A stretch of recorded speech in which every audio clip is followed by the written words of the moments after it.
The film opens with a scene set at a biotech company called Life Foundation. The company is sending astronauts on a mission to find a new home for humanity. The astronauts discover a comet teeming with symbiotic life forms and manage to capture 4 samples. On their return trip, one of the symbiotes escapes, causing the plane to crash in the Borneo rainforest of East Malaysia. Hours later, Malaysian paramedics and Life Foundation personnel arrive to evacuate the survivors and the remaining alien specimens. One astronaut, Jameson, is the sole survivor and is rushed to the hospital by ambulance. During the transport, Jameson awakens with a vacant stare and attacks the medics, causing the ambulance to overturn. A medic named Corinne emerges from the wreckage, her injuries miraculously healed. It appears a symbiote has taken over Corinne's body. Meanwhile, in San Francisco, an engaged couple, Eddie Brock and Anne Wying, are on their way to work. Eddie is a journalist, while Anne is a successful lawyer. Eddie receives a call from his boss, Yael, who assigns him to interview Carlton Drake, the CEO of Life Foundation. Yael asks Eddie to investigate Drake's space program, particularly the recent crash, which Drake claims is an anomaly. Eddie accepts the assignment. Later that night, Eddie wakes up and stumbles upon Anne's laptop. He discovers a confidential email from her law firm detailing their defense of Life Foundation in a lawsuit. The email reveals that the company uses homeless people as test subjects in lethal experiments. Eddie decides to use this information to confront Drake during the interview.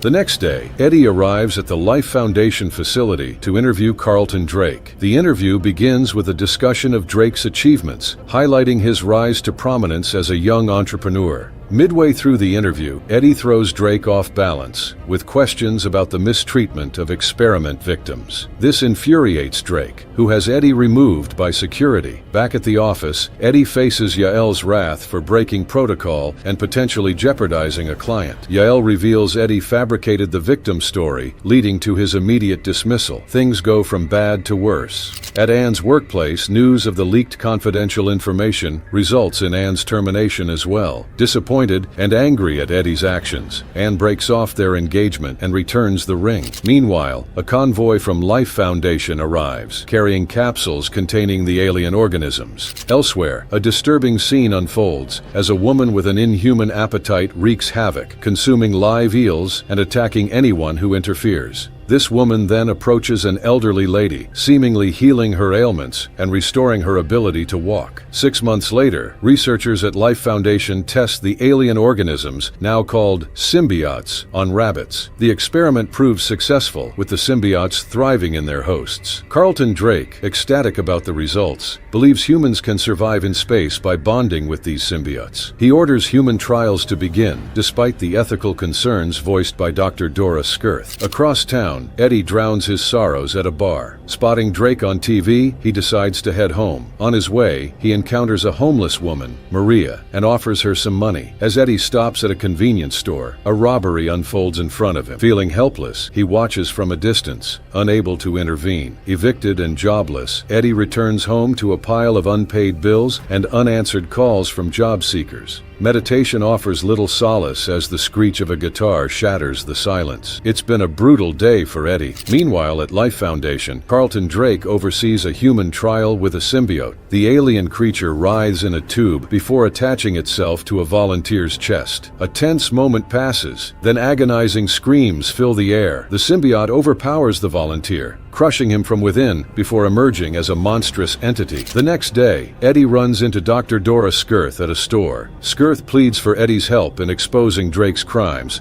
specifically the use of humans for lab tests and their deaths. Fearful of Drake's power, Eddie refuses. Skirth leaves her card, a lifeline in case Eddie changes his mind. Eddie goes to his ex-fiance's house while he is checking it out from outside. Anne, coming back from a trip, sees him and informs him of her new fiancé, a surgeon named Lewis. Eddie ponders his predicament on a bridge overlooking Life Foundation. A change of heart emerges, and Eddie contacts Skirth, offering his assistance. Skirth takes Eddie to Life Foundation headquarters to gather evidence of Drake's wrongdoings. As they approach the lab, a security guard spots them. Skirth throws him off guard, allowing Eddie to slip inside. While collecting evidence, Eddie stumbles upon a horrifying sight. Maria, the homeless woman he'd helped earlier, now a captive. Trapped in the lab, Eddie frantically tries to open the door with any tool he can find. The door bursts open, and a monstrous Maria, now under the symbiote's control, lunges at him. The symbiote leaps from Maria and attaches itself to Eddie. Alarms blare as Eddie, with newfound strength, evades pursuing security guards. Eddie effortlessly smashes through a guardrail and disappears into the woods, leaving the officers in the dust. Exhausted and famished, Eddie scavenges for scraps, even resorting to eating discarded food. Looking in the mirror, Eddie witnesses a horrifying transformation, and a voice from within whispers his name. Fear overwhelms him, and he faints. Back at Life Foundation, Drake fumes over the missing symbiote. A scientist reports a single successful human-symbiote bond, but Drake remains fixated on retrieving the missing one. The scene cuts to an airport, where a menacing figure, the symbiote that jumped from the old woman, observes a young child. Later, Eddie confronts Anne at a restaurant, attempting to expose Drake's crimes. However, the symbiote's influence is evident. Eddie exhibits bizarre behavior, stealing food and diving headfirst into a lobster tank to devour the shellfish. Anne calls her new partner Lewis to take Eddie to the hospital. As Lewis attempts an MRI scan, both Eddie and the symbiote writhe in pain. Lewis, sensing something wrong, shuts down the machine. Back at Life Foundation, Drake's goons bring in a captured Dr. Skirth. They reveal she was involved in a recent lab breach. Drake interrogates her, after which she revealed that Eddie was the one with her that night, and he was the one that took the symbiote with him. Drake then leaves Dr. Skirth in the lab and opens the symbiote containment tube. Drake sends mercenaries to retrieve the symbiote from Eddie. When Eddie opens the door, Drake's men demand their symbiotes back. Unexpectedly, Eddie easily paralyzes them using the power of the symbiote within his body. Drake, who sees the video of the chase, is amazed by what Eddie did. According to Drake, Eddie has symbiotically bonded with his symbiote. Eddie then flees on a motorbike, leading to an exciting chase through the streets. With the power of the symbiote in his body, Eddie avoids all attacks from Drake's men. When Eddie is caught off guard, he is hit by Drake's men from the side. Eddie looks injured, and his leg is broken. Then a symbiote appears from inside Eddie's body, instantly healing all the wounds and broken bones, restoring Eddie to normal. The original form of the symbiote in Eddie's body is revealed as it eats the head of one of Drake's men. The symbiote then flees to avoid the police, plunging into the sea. Eddie manages to escape and goes into hiding. Eddie talks to the symbiote inside his body, who reveals that its name is Venom.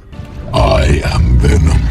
Venom says it wants to use Drake's next rocket launch to go back to its own planet and take over Earth. Meanwhile, a child who had been infected by symbiotes arrives at the San Francisco airport. At the Life Foundation laboratory, Dora and the symbiotes appear dead. Drake, who sees this, looks annoyed because one of the symbiotes is dead. Elsewhere, Eddie tries to get into the news agency where he worked before. With Venom's help, Eddie climbs the building to enter his previous workplace, where he left evidence of Drake's crime. Eddie wants his boss to publish the evidence. Outside, police block Eddie, but Venom emerges and destroys the officers. When Venom tries to eat a policeman, Eddie intervenes, and then takes Eddie to the hospital. At the Life Foundation lab, Drake sees a child who strangles him, transferring a symbiote into Drake. At the hospital, Lewis tells Eddie his organs are damaged, but Venom promises to heal him. Annoyed, Venom strangles Lewis, who starts the MRI machine, causing Venom to leave Eddie's body. Venom escapes through air vents and enters a dog. Eddie, now weak, is captured by Drake's troops. Drake interrogates Eddie about Venom, but Eddie refuses to answer. Drake, possessed by the symbiote Riot, orders his troops to kill Eddie. As they take Eddie into the forest, Venom, now in Anne's body, saves him and returns to Eddie. Venom tells Eddie to stop Riot. Inside the Life Foundation, Drake orders his men to launch the rocket immediately. Noticing one of his men attempting to sabotage the launch, Drake transforms into Riot and starts killing people, causing everyone to panic and flee. The rocket launch begins as Venom blocks Riot, leading to a fight. Riot overpowers Venom and takes control of Eddie's body. Just as Riot is about to board the rocket, a loud buzzing sound causes Riot pain, freeing Venom from Riot's grasp. Anne makes the sound from the control room. Both Eddie and Drake are freed from their symbiotes. Eddie tries to kick Drake, but Riot, now merged with Drake, stabs Eddie from behind. Riot rushes to the rocket as it takes off. As Eddie is dying, Venom re-enters Eddie's body. Venom gets up and chases Riot, tearing the rocket's fuel tank. The rocket explodes, killing Riot inside it. Unable to withstand the fire, Venom says goodbye to Eddie as he falls into the sea. The next day, Eddie talks to Anne about work and Venom. A voice from inside Eddie reveals Venom is still alive. Eddie tells Venom not to eat innocent people. At Mrs. Chen's shop, Eddie buys food for Venom and stops a robbery by eating the robber's head. Finally, Eddie visits San Quentin prison to interview serial killer Cletus Cassidy, who warns that there will be carnage when he is free, ending the Venom movie.